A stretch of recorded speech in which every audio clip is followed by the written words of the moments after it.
Hello my dear students, welcome back to my YouTube channel. मेरे YouTube channel पर आप लोग का बहुत बहुत स्वागत है। डियर स्टूडेंट, आज की क्लास में हम लोग बीए फोर्थ सेमेस्टर के शिक्षा शास्त्र विषय का अध्ययन करेंगे। और जैसा कि मैं पिछली क्लास में आप लोगों को यूनिट 3 का अध्ययन करा रहा हूँ, और यूनिट 3 में मैं आप लोगों को अधिगम के जो महत्वपूर्ण सिद्धांत हैं उसमें 3 सिद्धांतों का अध्ययन करा चुका हूँ, जिसमें हम लोगों ने सबसे पहले थार्नडाइक के द्वारा दिया गया प्रयास एवं त्रुटि का सिद्धांत पढ़ा।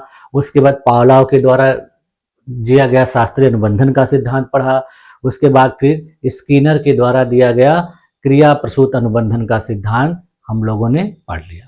आज की क्लास में हम लोग कोहलर के द्वारा दिया गया जो सूझ का सिद्धांत है, जिसको गेस्टाल्ट सिद्धांत के नाम से भी जाना जाता है, उसका अध्ययन करेंगे। तो चलिए आइए देखा जाए कि ये जो गेस्टाल्ट सिद्धांत है यह सीखने का कैसा सिद्धांत है, इसके आधार पे कैसे सीखा जाता है और कैसे सीखकर फिर बच्चे इसका उपयोग अपने जीवन में करते हैं। तो चलिए देखते हैं। देखिए इस सिद्धांत को, देखिए अंतर्दृष्टि का सिद्धांत, सूझ का सिद्धांत, गेस्टाल्ट सिद्धांत कई नामों से जाना जाता है।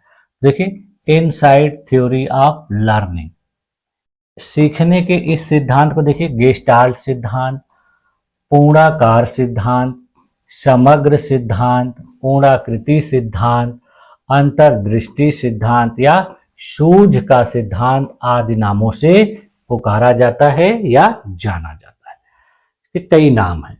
देखिए इस सिद्धांत का उद्भव 20वीं शताब्दी के उत्तरार्ध में जर्मनी में हुआ था। यानी इसको जो लाने वाले मनोवैज्ञानिक थे वो एक जर्मन मनोवैज्ञानिक थे, और उस जर्मन मनोवैज्ञानिक का सबसे महत्वपूर्ण योगदान इस सिद्धांत को लाने में था।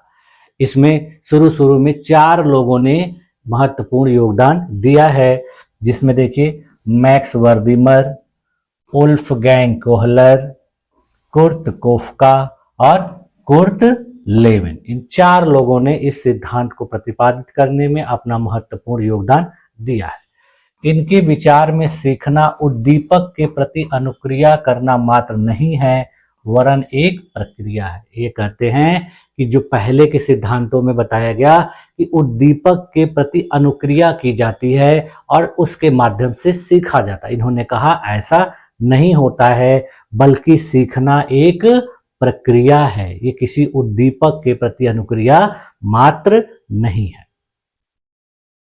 उन्होंने कहा कि प्राणी अपनी परिस्थिति में विद्यमान उद्दीपकों के साथ अंतरक्रिया करता है तथा अंतरक्रिया की इस प्रक्रिया के द्वारा ही उसके द्वारा की जाने वाली अनुक्रिया निर्धारित होती है। उन्होंने कहा कि अंतरक्रिया करने की इस प्रक्रिया में प्राणी की बुद्धि तथा अन्य संज्ञानात्मक योग्यताओं की विशेष भूमिका रहती है। इन्होंने कहा कि जब कोई उद्दीपक विद्यमान रहता है तो अनुक्रिया होती है, लेकिन वह अनुक्रिया मनुष्य के या बालक के बुद्धि से, विवेक से और उसके सोचने समझने की संज्ञानात्मक क्षमता के आधार पर होती है। देखिए गेस्टाल्ट जो शब्द है यह देखिए एक जर्मन भाषा का शब्द है, जिसका आंग्ल भाषा में कोई पूर्ण समतुल्य या पर्यायवाची शब्द नहीं हुआ, जिसके कारण इसको यथावत ही स्वीकार कर लिया गया। यानी इस शब्द को अंग्रेजी में अलग से कुछ परिभाषित नहीं किया गया, इसको उसी प्रकार हूबहू स्वीकार कर लिया गया। इस शब्द का तात्पर्य देखिए संगठित या पूर्ण अथवा पूर्ण कृतिक संरचना से, यानी इसका मतलब होता है जर्मन भाषा में कि कोई चीज संगठित या पूर्ण रूप में, पूर्ण आकार में है। ठीक है।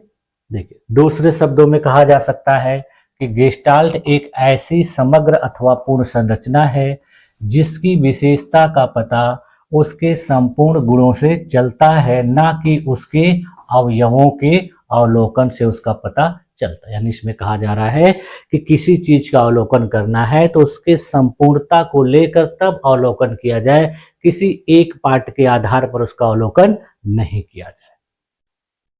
देखिए गेस्टाल्ट वादियों के अनुसार प्राणी संपूर्ण परिस्थिति को एक समग्र रूप से देखता है। इसमें बताया जा रहा है कि जब व्यक्ति के सामने कोई समस्या आती है तब वह उसके एक पहलू को नहीं देखता है बल्कि उसको पूर्ण रूप में देखता है और तब जाके उसको हल करने में वह सक्षम होता है।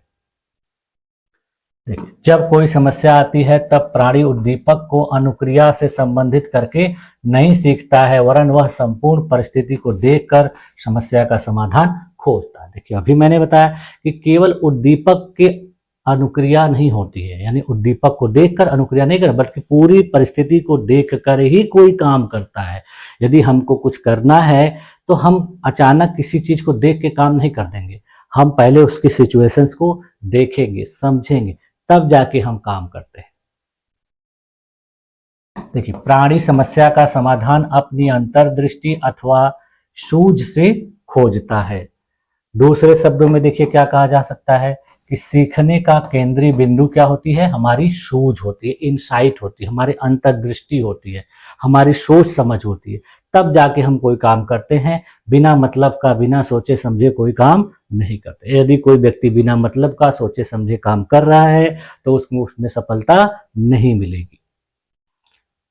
अब देखिए, सूझ से तात्पर्य किसी परिस्थिति में विभिन्न पक्षों के बीच संबंधों को देखने अथवा परिस्थिति के केंद्रीय भाव को समझ लेने से है।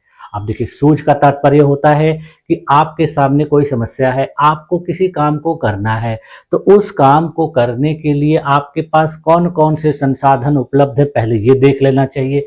फिर उन संसाधनों के लिए कैसी परिस्थिति है, आप उस संसाधनों को उस परिस्थिति में उपयोग कर पाने के लिए सक्षम है कि नहीं। ये सारी चीजें जब जान लेंगे तब आप उस परिस्थिति से आराम से निपटने में सक्षम हो जाएंगे। देखिए, सूझ प्राप्त होने से प्राणी यह समझ जाता है कि किस प्रकार से कार्य करके वह अपने उद्देश्य को प्राप्त। अब जब किसी व्यक्ति के पास सूझ हो जाती है, उससे सोच विचार के वह एक डिसीजन लेने के लिए तैयार होता है, तब वह मान के चलता है कि मैं इस समस्या को हल कर लूंगा। सूझ प्रायः अचानक तथा स्वस्फूर्त ढंग से आती है तथा इसके लिए अभ्यास की आवश्यकता नहीं होती। इन्होंने कहा कि सूझ अचानक आती है, हम किसी प्रयास या अभ्यास करेंगे तब सूझ आएगी, ऐसा नहीं होता है। देखिए, जब हमारे सामने कोई ऐसा जानवर दिख जाए, कोई वस्तु दिख जाए, तो हम अचानक उससे डर के भाग जाते हैं। ऐसा नहीं है कि हम उसके लिए अभ्यास करेंगे कि हमारे सामने कोई खतरनाक जानवर आ रहा है और हम अभ्यास करेंगे भागने का, ऐसा नहीं होता है। जैसे ही आता है तो वो अपने आप सूझ आती है कि हमको यहाँ से भागना चाहिए। उसी प्रकार से देखिए, जब आप सड़क पर चलते हैं, गाड़ी चलाते हैं, तो देखिए जब कोई व्यक्ति तेजी से आपकी तरफ गाड़ी चलाते हुए आ रहा है तो आप अपनी गाड़ी को ऑटोमेटिक दूसरी तरफ मोड़ लेते हैं, उसके लिए अभ्यास करने की जरूरत नहीं होती। तो इसी प्रकार से इन्होंने ये बात कही है। देखिए, किसी परिस्थिति में जैसे ही प्राणी में सूझ उत्पन्न होती है तो वह सही अनुक्रिया करता है तथा इस प्रकार से वह उस परिस्थिति में उस अनुक्रिया को करना सीख जाता है। अब देखिए, जब सूझ उत्पन्न हुई और उसने अपने आप को बचाया, तो जब जब उस प्रकार की परिस्थिति आएगी तो उसको प्रैक्टिस करने की जरूरत नहीं होगी, वो अपने आप ऑटोमेटिक उसी तरीके से कार्य करेगा। यानी जब जब वो शेर को देखेगा तो उसकी प्रैक्टिस करने की जरूरत नहीं है, वो अपने आप शेर को देख के भाग जाएगा। देखिए, गेस्टाल्ट सिद्धांत की जो महत्वपूर्ण बातें हैं वो देखिए क्या क्या है। इसमें देखिए कुछ महत्वपूर्ण बातें हैं। जैसे देखिए, पहली चीज क्या है कि सीखना अचानक होता है, यानी इसके द्वारा कहा जा रहा है कि सीखने की प्रक्रिया धीरे धीरे नहीं होती बल्कि अचानक समझ आने पर होती है। दूसरी देखिए, इसकी मुख्य बात क्या है, पूरा देखने की प्रवृत्ति, यानी समस्या को पूर्ण रूप से देखा जाना चाहिए और जब देखेंगे तब हम उसको आसानी से हल कर लेंगे। देखिए, जब हम किसी चीज को देखते या समझते हैं तो हम पूरे संदर्भ को ध्यान में रखते हैं, न कि केवल उसके छोटे छोटे भागों को। तीसरी महत्वपूर्ण बात क्या है, समस्या समाधान पर जोर।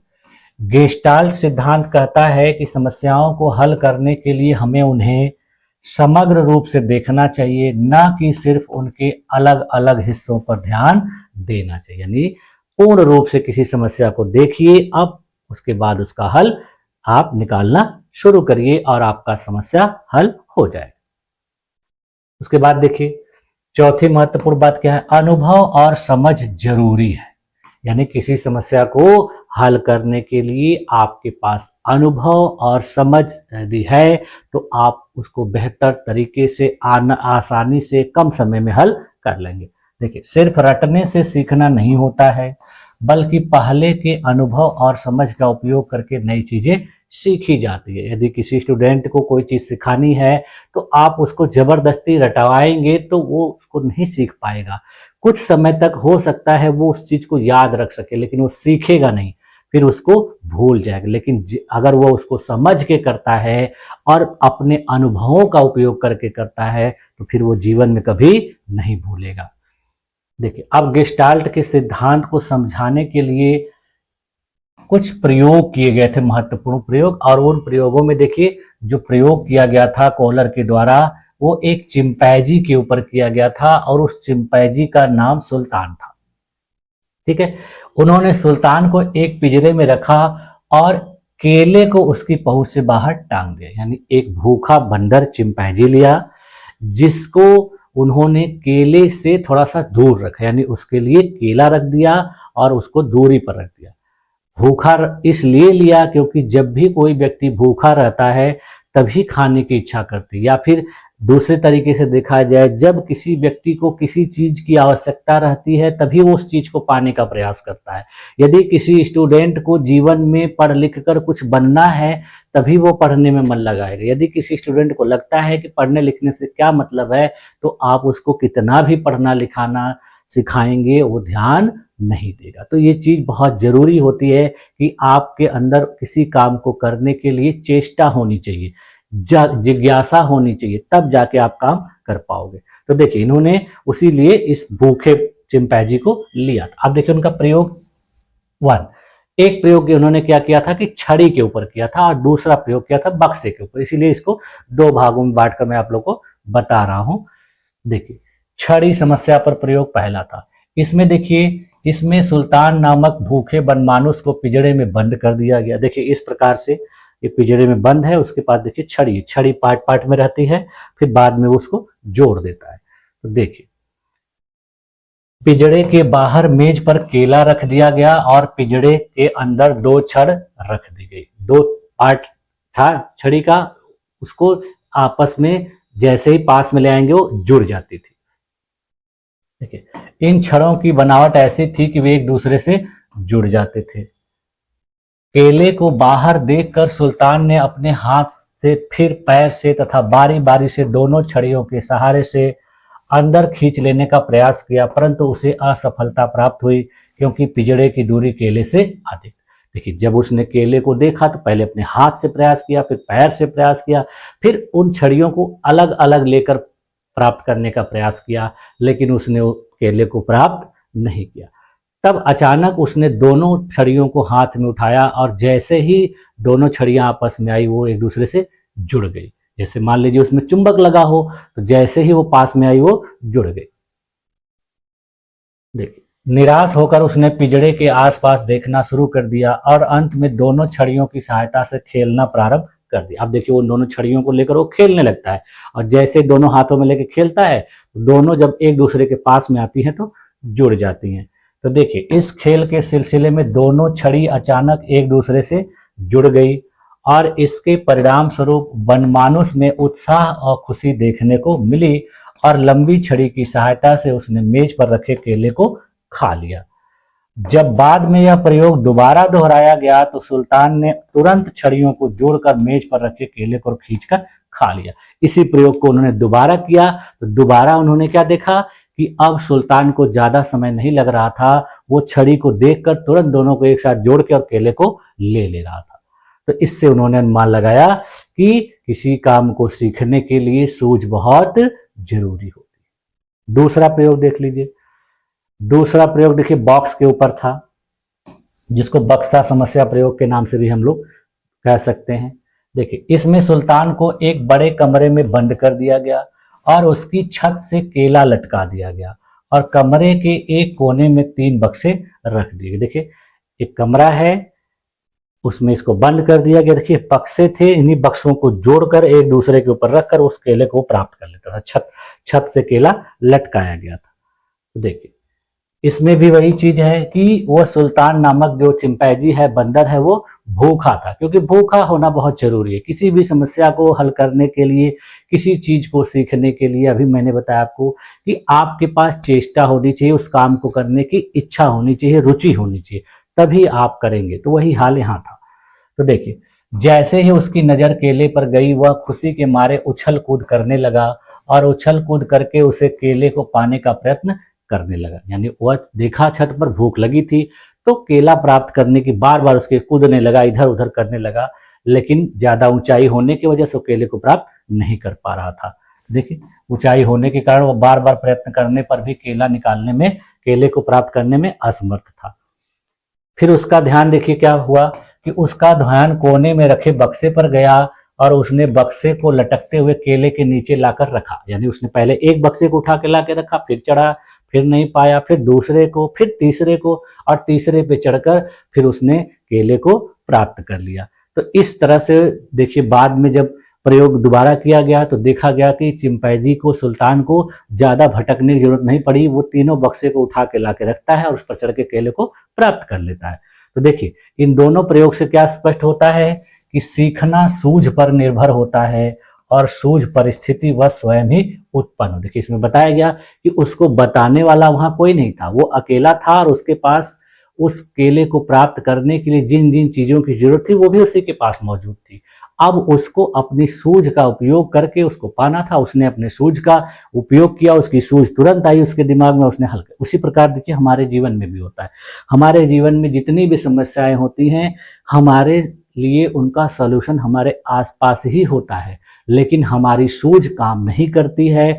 हम उन सॉल्यूशन को नहीं पहचान पाते हैं और फिर उस समस्या को हल नहीं कर पाते। हम प्रॉब्लम में रहते हैं, टेंशन में रहते हैं। लेकिन जिसकी सूझ अच्छे तरीके से काम करती है तो वो समस्या को आसानी से हल कर लेता है। देखिए तो इन्होंने क्या बताया कि सीखना प्रयत्न और त्रुटि से नहीं बल्कि पूरी स्थिति को समझकर होता है। देखिए इसमें क्या दिया, उसने पूरी सिचुएशंस को देखा था और पूरी सिचुएशंस के आधार पर तब जाके उसने अपनी समस्या को हल किया था, यानी केले को प्राप्त कर लिया था। देखिए अब इसके कुछ उदाहरण देख लीजिए, कहाँ कहाँ इसके उदाहरण आपको देखने को मिलते हैं। सबसे पहले क्या देखिए उदाहरण है गणित में समस्या का हल करना। जब हम देखिए गणित में बच्चों को कोई सवाल देते हैं हल करने के लिए, तो बच्चे पहले पूरे सवाल को सही तरीके से समझते हैं। जब सही तरीके से सवाल को समझ लेते हैं तब उसको हल करते हैं और हल करने के बाद उनका समस्या हल हो जाता है। यदि किसी छात्र को एक कठिन गणितीय समस्या दी जाती है, वह रटे रटाए तरीकों से हल करने की कोशिश कर सकता है, लेकिन यदि वह पूरे सवाल को ध्यान से पढ़कर और समझकर हल करता है तो उससे अचानक समझ आ सकती है और वह समस्या को जल्दी हल कर सकता है। देखिए जब कोई स्टूडेंट सवाल को हल करता है तो उसको हल करने का तरीका उसके दिमाग में अचानक आया और अचानक उसने उसी तरीके से सवाल को हल किया समझकर, तो हल कर लेगा। उसी प्रकार से देखिए पहेली को हल करने में, जब हम कोई पहेली हल करने लगते हैं, देखिए पेपर में आप लोग देखते होंगे कि एक पजल आती है, बहुत सारे पजल किताबों में भी दिए रहते हैं, तो बहुत से लोग उसको प्रैक्टिस करते हैं हल कर। उसके लिए भी देखिए उसमें बहुत सारी जो समस्याएं रहती हैं उसके लिए तुरंत दिमाग में सूझ आती है और उसी के आधार पर लोग उसको हल करते हैं। उसी प्रकार से देखिए सड़कों पर नेविगेशन, जब हम लोग कहीं जाते हैं बाहर में, हमको लोकेशन नहीं पता होता है, रास्ता नहीं पता होता है, तो देखिए उसके लिए हमारे, जब हम किसी से पूछते हैं तो हमको लगता है सही नहीं बता रहे, तो हमारे दिमाग में तुरंत सूझ आती है क्यों ना हम जीपीएस चालू करके इस लोकेशन को देख लेते हैं। और जैसे ही हम जीपीएस चालू करके उस लोकेशन को देखते हैं तो फिर हम किसी से पूछते नहीं, हमारे दिमाग में अपने आप सूझ आती है कि हाँ नहीं हमको इधर से इधर जाना चाहिए, इधर से ऐसे जाना चाहिए। तो ये सारी चीजें क्या है, हमारे सूझ का ही उदाहरण है। उसी प्रकार से देखिए भाषा सीखने में, जब बच्चों को अलग अलग शब्दों को रटने के बजाय पूरे संदर्भ में समझाया जाता है तो बच्चे उस चीज को अच्छे तरीके से सीख जाते हैं। जैसे देखिए सेब शब्द का अर्थ बच्चा तब अच्छे से समझता है जब वह असल में सेब को देखता और खाता है। किसी बच्चे को सेब के बारे में पढ़ाना है या सेब सिखाना है कैसे लिखा जाएगा, सेब क्या होता है, तो उसको सेब को दिखा दीजिए ओरिजिनल में, और फिर उसके बाद वो बच्चा उस चीज को कभी नहीं भूलेगा और हमेशा जान जाएगा। अब देखिए इस सिद्धांत का शिक्षा में क्या उपयोग है, यानी इस सिद्धांत को शिक्षा में किस प्रकार से उपयोग किया जा सकता है। तो देखिए सबसे पहले समस्या समाधान पर ध्यान देना, यानी विद्यार्थियों को रटाने के बजाय उन्हें समस्या का संपूर्ण चित्र समझाने की कोशिश करनी चाहिए। दूसरी चीज, व्यवहारिक शिक्षा दी जानी चाहिए। बच्चों को केवल किताबें पढ़ने से मतलब नहीं करना चाहिए, उनको किताब पढ़ाना हर समय केवल किताब ही नहीं पढ़ाना चाहिए, बल्कि उनको प्रयोग करके और अनुभव के माध्यम से सीखने पर जोर दिलाना चाहिए। बच्चों के अंदर सृजनात्मक सोच यानी क्रिएटिव थिंकिंग को बढ़ावा देना चाहिए। यह सिद्धांत सिखाता है कि विद्यार्थी को अपने सोचने और समझने की क्षमता को बढ़ाना चाहिए। हर चीज टीचर को ही बच्चों को उपलब्ध नहीं करा देनी चाहिए। टीचर को भी सोचना चाहिए कि बच्चों को प्रॉब्लम दे दीजिए, कोई क्वेश्चन दे दीजिए और बच्चों से कहिए कि वो अपनी समझ के आधार पर उसका उत्तर लिखे। तो इससे क्या होता है कि बच्चे के बुद्धि दिमाग का विकास होता है और चीजों को वो आसानी से बाद में सीख जाता है और फिर उसी तरीके से अपने जीवन में भी किसी भी समस्या का हल खुद से निकालना सीख जाता है। उसी प्रकार देखिए चित्रों और नक्शों का उपयोग। गेस्टाल्ट सिद्धांत बताता है कि चित्र, ग्राफ और नक्शे का उपयोग सीखने की प्रक्रिया को आसान बनाता है। इससे कहा जा रहा है कि जब आप किसी स्टूडेंट को क्लास में पढ़ाएं, समझाएं, तो चित्र का प्रयोग करिए, ग्राफ का प्रयोग करिए, मैप का प्रयोग करिए। इससे उस बच्चे को उस पूरी स्थिति की जानकारी अपने आप खुद सूझ के माध्यम से हो जाएगी और वो आसानी से उस चीज को समझ जाएगा। यह सिद्धांत वातावरण की महत्ता को स्थापित करता है। अध्यापकों को बालकों के सम्मुख ऐसा वातावरण अथवा परिस्थिति प्रस्तुत करनी चाहिए कि बालकों में अंतर्दृष्टि उत्पन्न हो सके। यानी बालकों के सामने, स्टूडेंट के सामने आप ऐसी सिचुएशन उत्पन्न करिए, इस तरह से प्रश्न उनके सामने प्रस्तुत करिए और देखिए वो बच्चे खुद ही अपनी सूझ के आधार पर उस प्रश्न का उत्तर ढूंढ के आपको बता देंगे। तो ये चीज शिक्षा में बहुत उपयोगी होती है। यह सिद्धांत बुद्धि, सृजनात्मकता, कल्पना तथा तर्क शक्ति आदि संज्ञानात्मक योग्यताओं का विकास करने में उपयोगी सिद्ध हो सकता है। इसके अलावा देखिए यह सिद्धांत सीखने की प्रक्रिया में यांत्रिकता के संप्रत्यय का खंडन करता है। अतः यंत्रवत ढंग से विषय वस्तु का स्मरण या अधिगम कराने का यह सिद्धांत खंड, यानी यह कहता है कि मशीन की तरह किसी को रटाकर बार बार अभ्यास करके कंट्रोल में रखकर सिखाना संभव नहीं होता। जैसे देखिए मशीन क्या होती है, किसी के कंट्रोल से चलती है और एक ही तरीके से चलती है, तो दूसरे तरीके से नहीं चल। उसी प्रकार से बच्चों को भी एक ही तरीके से सिखाना संभव नहीं होता है, उनके ऊपर हमेशा कंट्रोल करना सही नहीं होता है। तो उनको खुला छोड़ दीजिए, अपने से सोचने के लिए उनको मौका दीजिए और फिर वो बाद में उस चीज को बेहतर तरीके से करने लगेंगे। देखिए यह सिद्धांत बालक के द्वारा स्वयं परिस्थितियों का अवलोकन करने तथा सूझ के द्वारा समस्या के समाधान खोजने कर सीखने पर बल देता है। यह सिद्धांत सीखने में उद्देश्य के साथ साथ नवीन ज्ञान की आवश्यकता, भूमिका, उपयोग तथा सार्थकता पर भी बल देता है। देखिए इतनी सारी बातें होने के बावजूद भी इस सिद्धांत की कुछ कमियां हैं, कुछ दोष हैं, कुछ आलोचना है।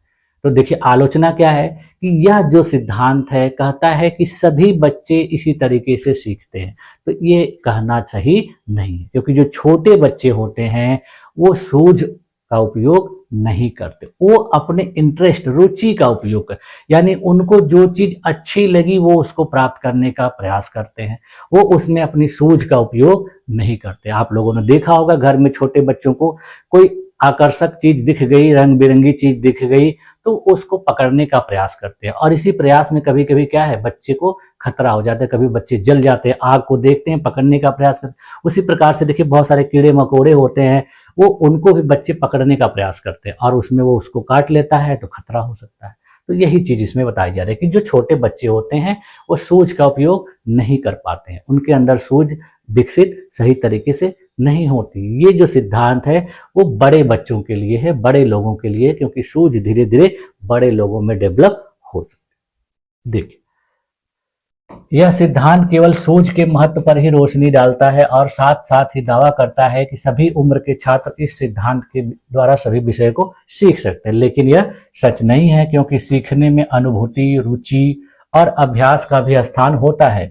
मनोवैज्ञानिकों का तो यह भी कहना है कि छोटे छोटे जो शिशु होते हैं उनमें सीखने में सूझ का कोई खास महत्व नहीं होता है, क्योंकि वह रट कर या अभ्यास द्वारा ही सीखते हैं। देखिए, छोटे बच्चों को जब कोई चीज सिखानी होती है, आप बच्चों को पढ़ाना शुरू करोगे तो उनको शुरू शुरू में रटाना ही पड़ेगा, अल्फाबेट रटाना पड़ेगा, नंबर रटाना पड़ेगा। आप लोग देखते हैं कि बच्चों को गिनती, पहाड़ा, कक्का, किक्की, क, ख, ग, घ, ये सब चीजें रटानी पड़ती हैं, तो वो उसी से सीखते हैं, उनके अंदर सूझ नहीं उत्पन्न होती है।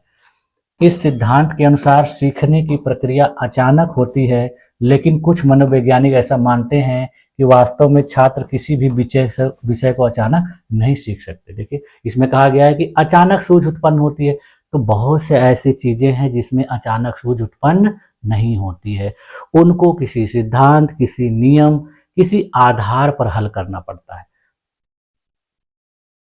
देखिए, इसके लिए धीरे धीरे अभ्यास करना पड़ता है। इन दोषों के बाद भी देखिए, शिक्षा में सूझ सिद्धांत के महत्व को स्वीकार किया गया है। ठीक, देखिए, जितना भी सिद्धांत है, कोई भी सिद्धांत पूरी तरह से यूनिक नहीं है। यानी चारों सिद्धांत जो आप लोगों ने पढ़ा अभी तक, जब जैसी सिचुएशंस होगी उन सिद्धांतों में से किसी न किसी का उपयोग करके अपनी समस्या को हल किया जा सकता है, किसी चीज को सीखा जा सकता है। कोई ऐसा नहीं है कि केवल एक ही सिद्धांत के आधार पर सब कुछ होगा।